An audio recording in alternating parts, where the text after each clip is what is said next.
We've suffered a critical failure. It came out of nowhere. I thought we'd hit something, just a huge bang, and then all hell broke loose. System alarms firing off everywhere. All drives are offline, repair attempts are ongoing, but with no success. Evidence points to one of the cooling systems exploding on a routine cycle. It sent pieces flying through the propulsion system, shredding it, chains of explosions, and... well, the long and the short of it is the ship's a dead stick. We're drifting.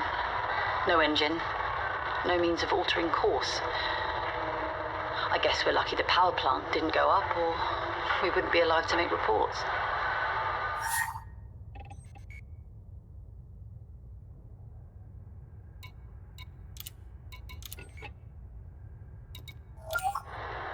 After weeks of repairs, we have to accept it.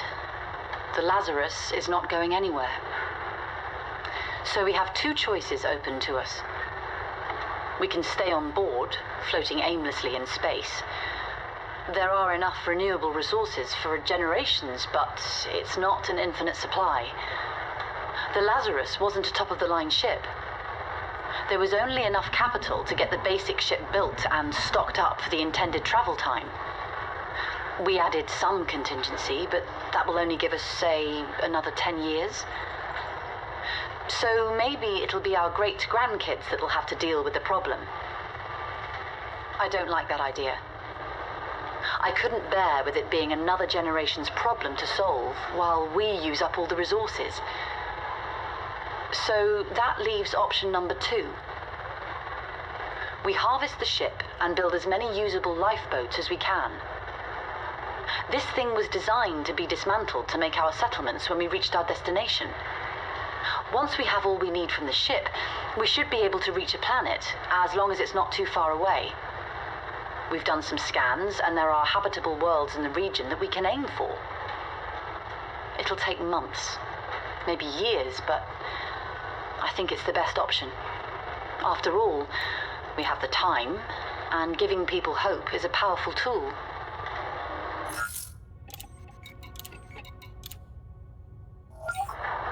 As the life ships near completion, I find I'm sleeping less and less. I tell myself that it's nerves or excitement at all we've achieved. But those are just the lies I tell myself to keep going.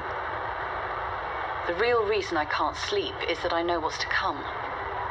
Even with the rules in place, we've seen population growth. Unlicensed births are increasing as people see the light at the end of the tunnel. I knew hope was powerful, but I forgot it can also blind you to the truth. With our current population, we don't have enough space on the life ships for everyone on board. So once again, I have choices to make. It won't be popular, these things never are, but it will be fair. There is an old Earth maritime tradition of women and children being evacuated first. We will hold to that. We'll try to keep families together.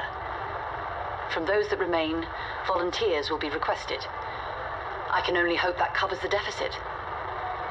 Otherwise, it'll be a lottery for the final places.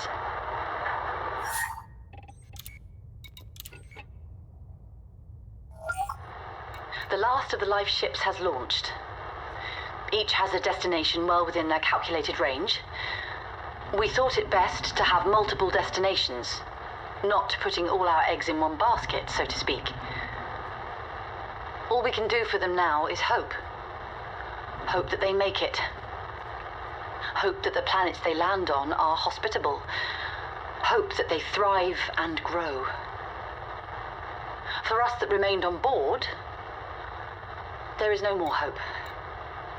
We go about our existence with the knowledge that we are destined to die, but that we do so that others could live. In the end, we all volunteered for this. That's the thing about the human spirit. We fight over the smallest things, but when it really hits the fan, people step up.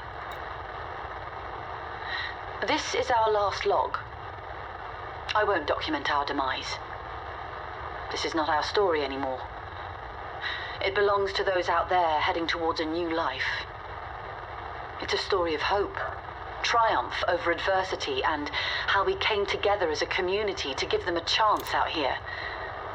This is the Lazarus expedition. Signing off.